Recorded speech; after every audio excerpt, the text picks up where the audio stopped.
నా సబ్స్క్రైబర్స్ అందరి పైన ఆ లలితమ్మ ఆశీస్సులు ఎప్పటికి ఉండాలని కోరుకుంటూ, ఈరోజు సౌందర్య లహరిలో రెండవ శ్లోకాన్ని చెప్తూ దాని భావాన్ని గూడా చెప్తాను. తనియాం సంపాం సుంతవ చరణ పంకేరుహభవం విరించిః సంచిన్వనన్ విరచయతి లోకనావికలం వహచ్యేనం శౌరిః కథమపి సహస్రేణ శిరసాం అరః సంక్షుద్వైనం భజతి బసితో దూలన విధిం. దీని భావం ఏంటంటే, అమ్మవారి పాదాల దగ్గర ఉన్న చిన్న చిన్న ధూళికణం కూడా ఎంత గొప్పదంటే, తల్లి నీ పాద పద్మముల యందలి చిన్న పరాగరేణువు ధూళితో ఆ బ్రహ్మదేవుడు ప్రపంచాన్నే సృష్టించాడు. విష్ణువు ఆ ధూళిని తీసుకొని తన తలకు పెట్టుకొని అత్యంత బల సంపన్నుడై ఆదిశేషువుగా తన సహస్ర శిరస్సులతో ఈ భూభారాన్నే మోస్తున్నాడు.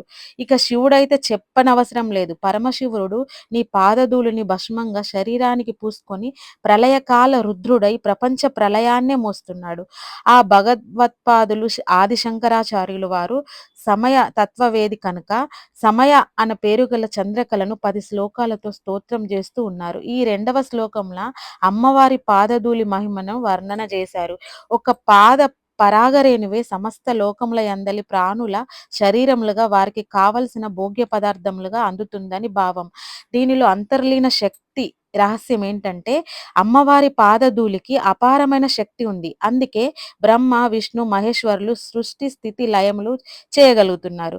ఆ పరదేవత అయిన జగజ్జనని కృప పూర్తిగా ఉంటే, ఏ సాధకుడైనా ఎంతటి కార్యమైనా చాలా సులువుగా సాధించగలడని అర్థం.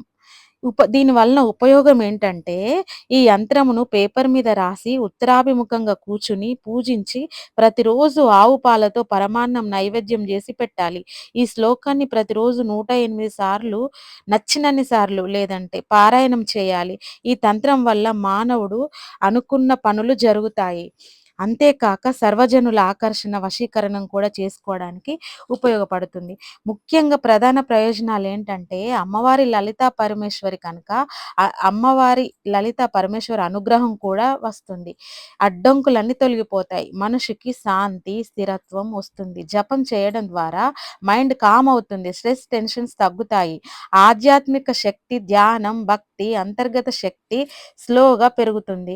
పనులు సాఫీగా జరగడం మొదలవుతాయి. ఇండైరెక్ట్‌గా సక్సెస్ అండ్ ఆపర్చునిటీస్ కూడా పెరుగుతాయి.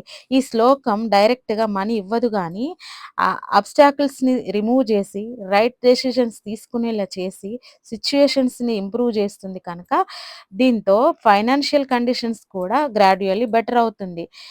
అలా మన ఫైనాన్షియల్ ప్రాబ్లమ్స్ అన్నీ తీరేలా ఆ ఆది శక్తి, ఆది పరాశక్తి తన పరివారంతో మనతోనే, మనలోనే ఉంటుంది కనుక, దీన్ని ప్రతిరోజు 108 సార్లు భక్తితో, నమ్మకంతో చేసిన వాళ్ళకు అంతా మంచి